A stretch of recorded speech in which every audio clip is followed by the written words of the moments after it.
Assalamualaikum warahmatullahi wabarakatuh.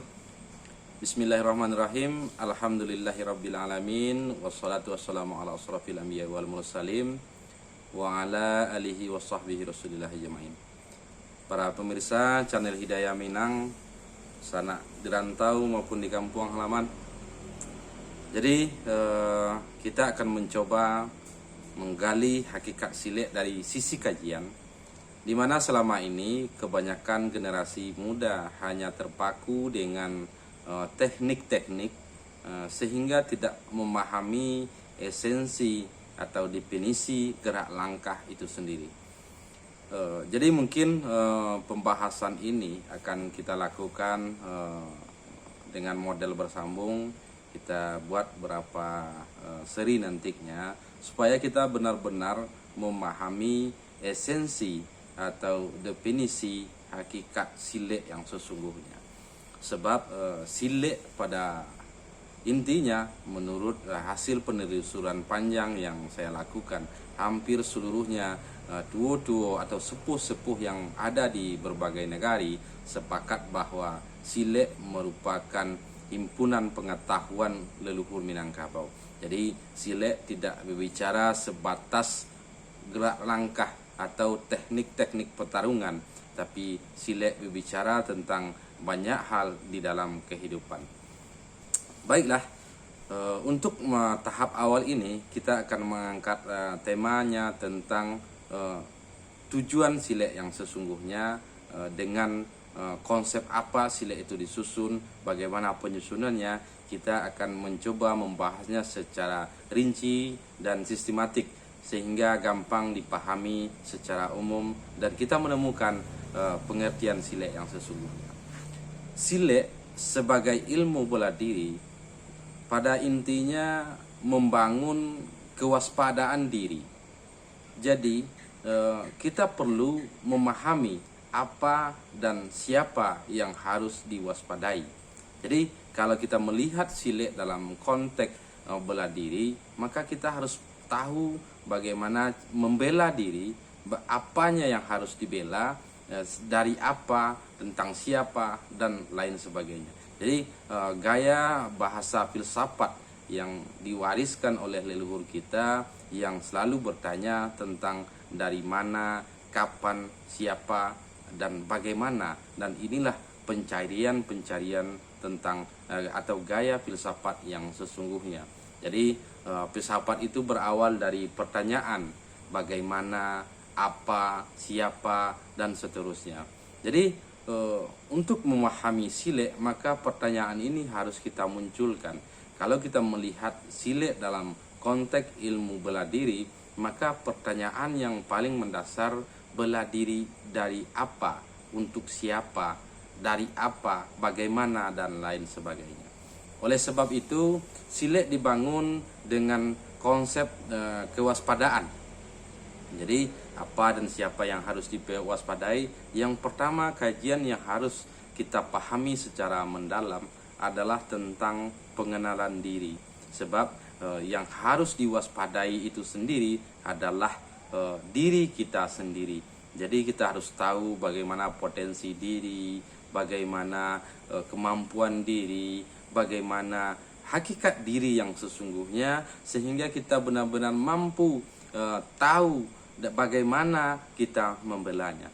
Jadi kita melihat dari landasan dasar kajian tentang silek secara lebih mendalam dari kacamata filsafat.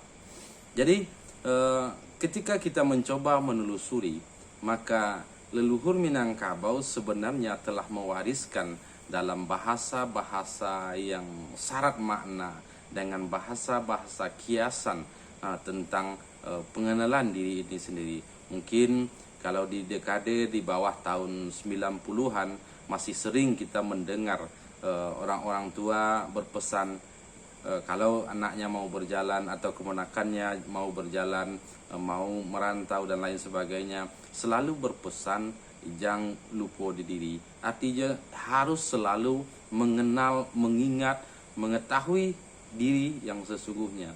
Jadi sehingga dengan pengenalan diri, dengan taunya potensi, minat, bakat dan lain sebagainya, sehingga kita mampu memposisikan diri dalam situasi dan kondisi yang sedang terjadi atau yang sedang kita hadapi. Ya, disinilah kita bisa menemukan hakikat filsafat atau pengamalan filsafat di ma bumi dipijak, di sinan langit dijujuang. Jadi kajian diri ini sebenarnya di mana diri manusia penuh dengan misteri. Banyak para ilmuwan yang melakukan berbagai penelitian namun belum mampu menyingkap rahasia atau misteri diri itu sendiri.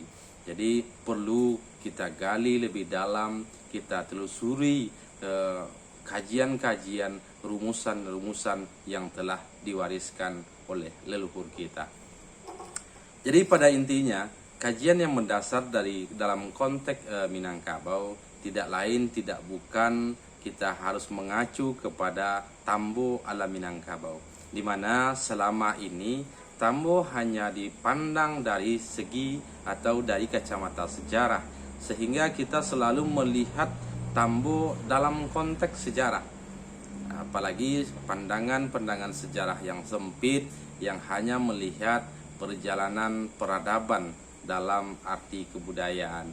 Namun Tambo sesungguhnya berbicara tentang perjalanan sejarah yang paling panjang, yang paling dalam, berbicara tentang cikal bakal kejadian alam, berbicara tentang cikal bakal kejadian manusia yang disusun, yang diteliti, yang diamati, dikaji dari tanda-tanda alam dan isyarat-isyarat alam yang berawal pengetahuan leluhur Minangkabau, diakui ataupun tidak, berawal dari wahyu dan ilham. Jadi ilmu pengetahuan sesungguhnya tidak lain dan tidak bukan, tidak bisa dipungkiri, sesungguhnya berawal dari wahyu ataupun ilham. Sebab dalam filsafat sendiri, di mana filsafat berawal dari pemikiran, perenungan, pencarian, menganalisa tentang apa, bagaimana, dari apa, dan lain sebagainya. Jadi pertanyaan ini bisa muncul karena kita sudah punya sesuatu bahan untuk dipertanyakan. Sebagai contoh seperti bumi.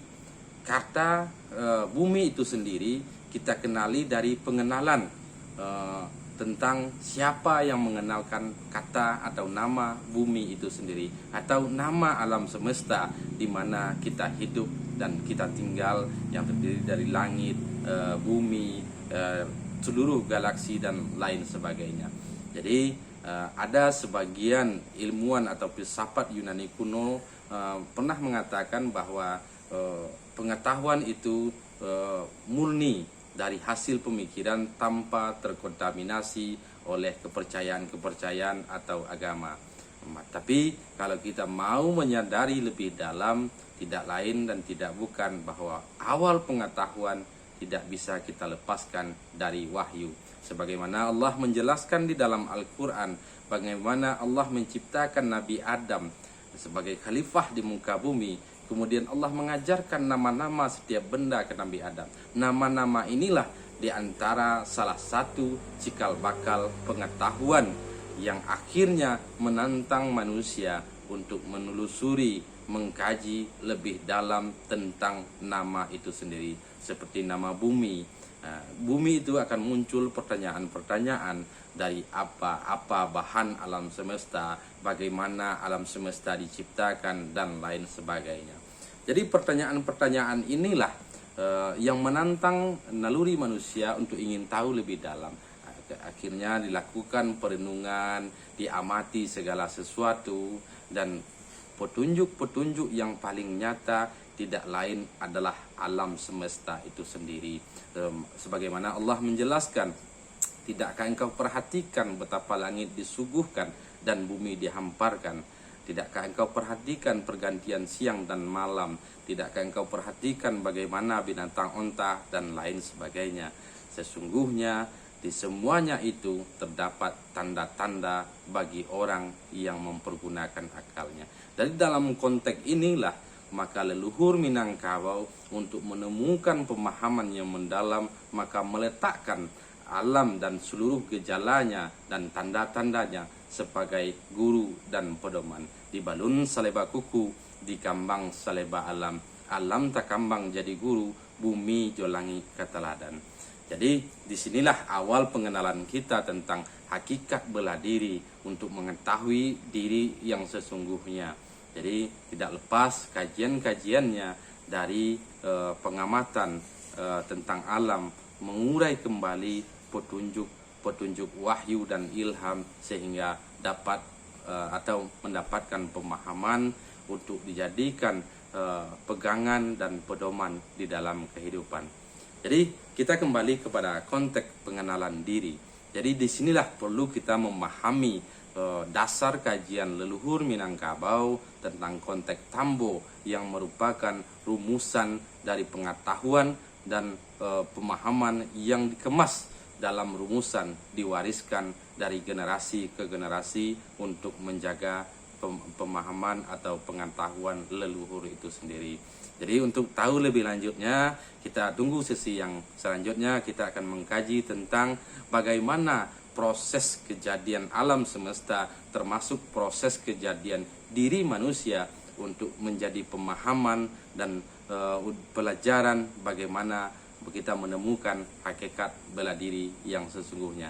Demikian, Assalamualaikum warahmatullahi wabarakatuh.